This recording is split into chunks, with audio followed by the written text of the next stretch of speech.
Antes de começar o vídeo, eu tenho um pequeno aviso prévio em relação ao áudio dessa gravação.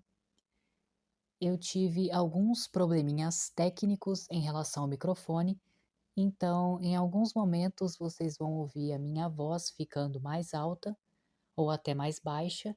Em algumas partes ela também acabou ficando um pouquinho abafada, sabe? Então o áudio dessa vez não vai estar com uma qualidade tão boa assim. Mas na próxima vez esse problema já estará resolvido. Então, sem mais delongas, vamos voltar para a programação normal do vídeo.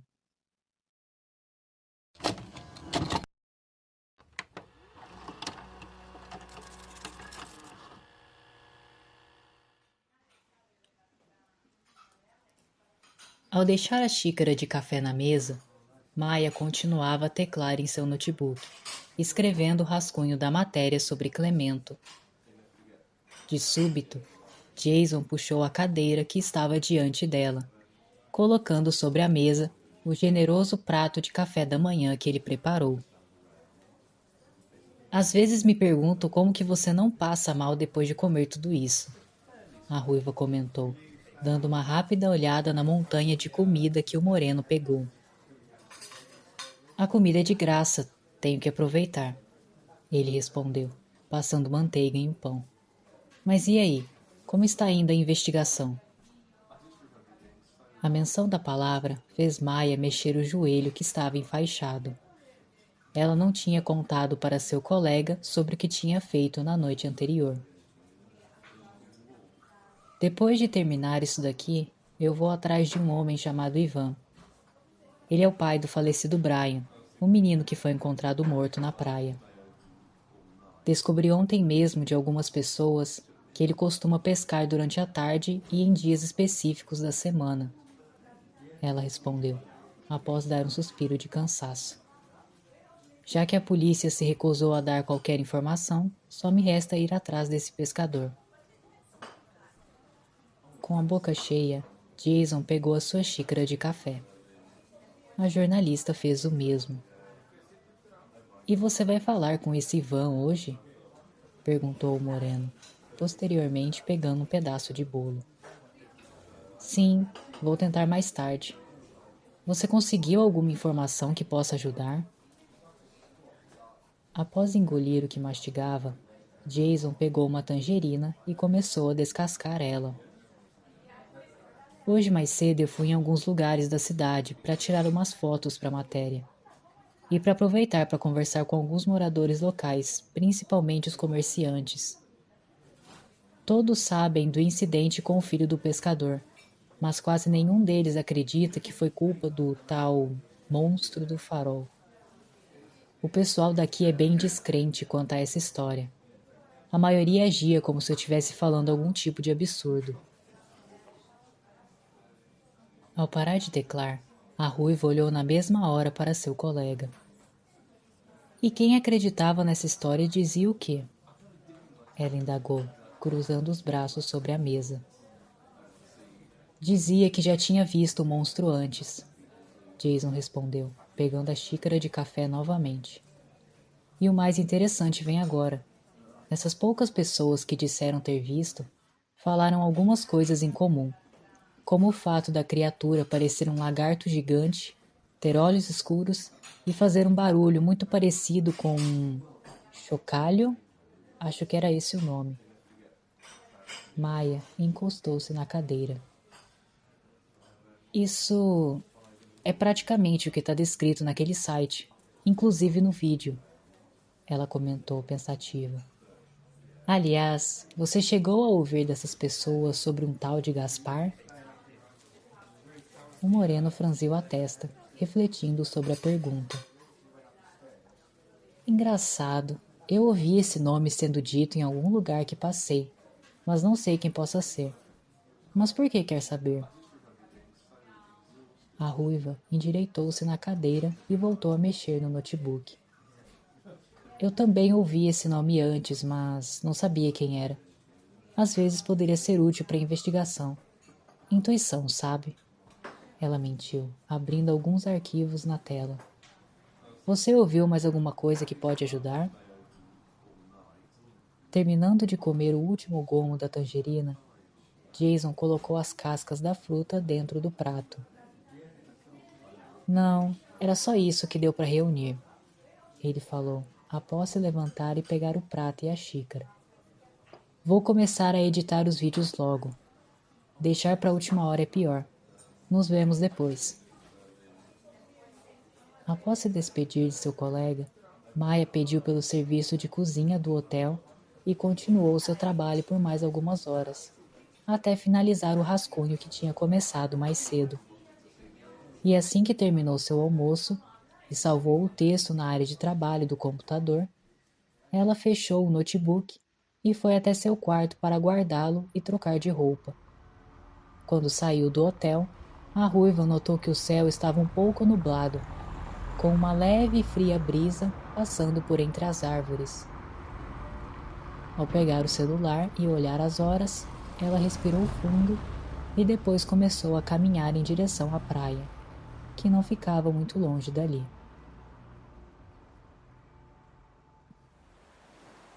Enquanto esperava sentada na escadaria de metal, Maya observava as ondas do mar chegarem na costa, fazendo aquele leve barulho de espuma. Antes de decidir esperar ali, ela tinha ido atrás de alguns pescadores, que já estavam na praia com seus barcos, para perguntar sobre o Ivan. Todos deram a mesma resposta. O velho homem só chegaria no final da tarde para pescar perto das rochas, onde ele sempre ficava. Ao pegar o celular para verificar as horas de novo, a ruiva deu um suspiro de cansaço. Em seguida, ela esfregou os olhos, sentindo o peso do sono sobre eles. De súbito, um grito ressoou ao longe, chamando o nome da jornalista. Quando se levantou, ela caminhou apressadamente em direção a um dos barcos que ainda estava na costa. Aí está ela, Ivan, falou um homem que trajava um macacão velho ao se afastar. Tava te procurando faz um tempinho. Ivan era um homem de meia idade, que vestia roupas simples e usava um boné vermelho na cabeça. Seus olhos eram claros, em contraste com sua pele, enquanto suas feições mostravam o semblante de um homem calmo e prudente. Olá, Sr. Ivan. Meu nome é Maya, a ruiva disse, estendendo a mão. Sou jornalista da VT e gostaria de fazer algumas perguntas, se for possível. Não vai levar muito tempo. O velho pescador aceitou o aperto de mão e depois deu um pequeno sorriso. O senhor está no céu, ele respondeu. Pode me chamar só pelo nome. E pode me perguntar sim, estou ouvindo. Certo, Ivan. Espero que esse assunto não seja sensível demais, mas eu gostaria de falar sobre o que aconteceu com seu filho mais novo há 6 anos atrás. O semblante do velho homem desmanchou na hora. Ele chegou a olhar para baixo, assentindo com a cabeça. Vá em frente. O que deseja saber?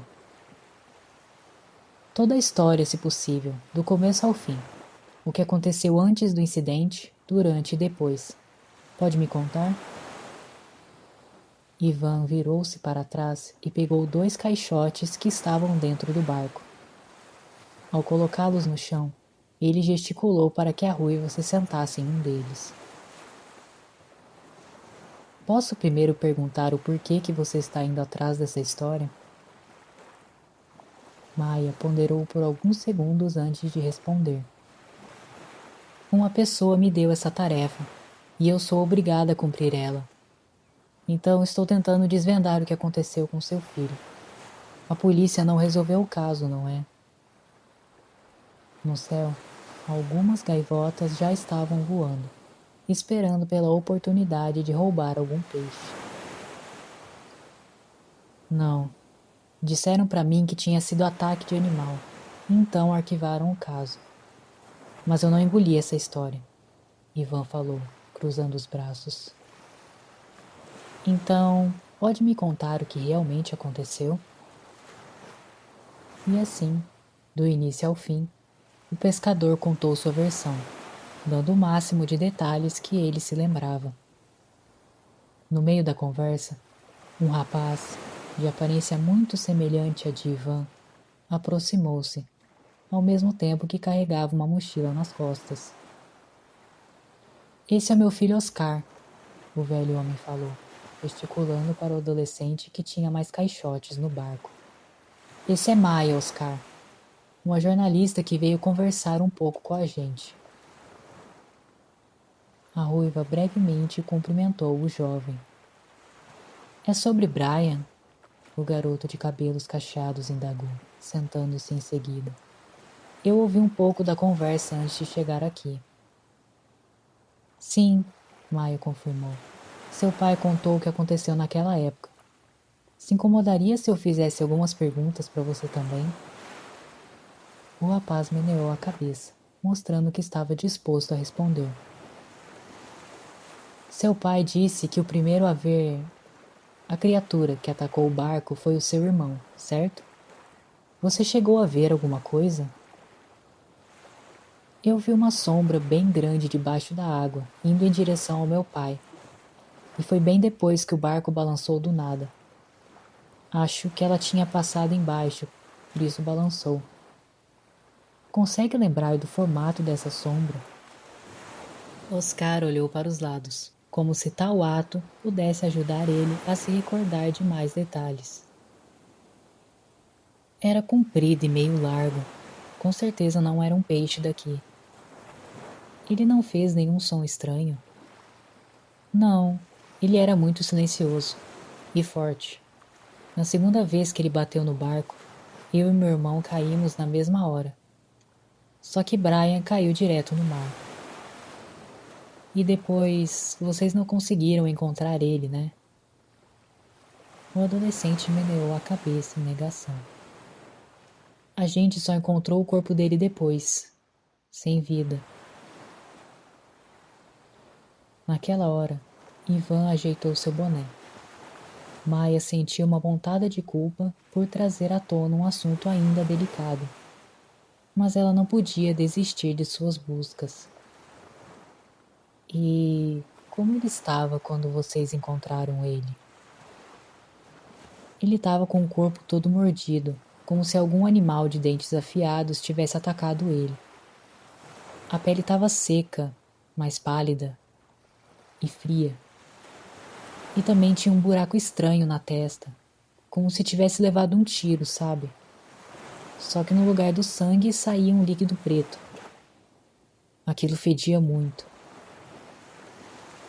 A polícia não mandou que examinassem o corpo. Eles mandaram, o rapaz respondeu. Porém não falaram o que era aquele líquido. Eles só disseram pra gente que Brian morreu por conta de hemorragias internas e externas. Por um breve instante, apenas o som das ondas podia ser ouvido.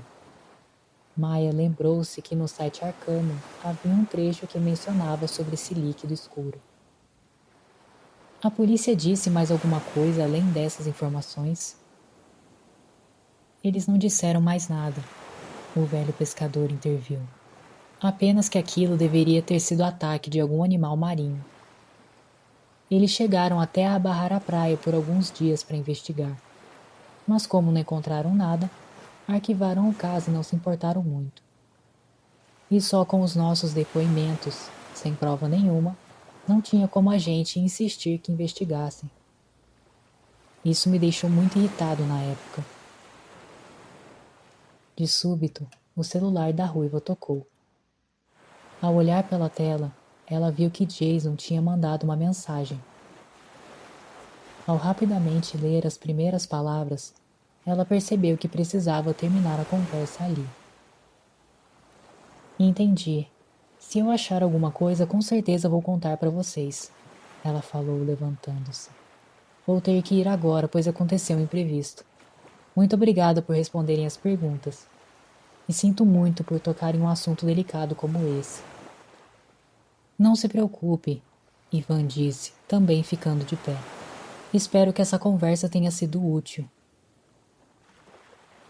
Após se despedir da pequena família, Maia afastou-se e ligou para o moreno, que a atendeu na mesma hora.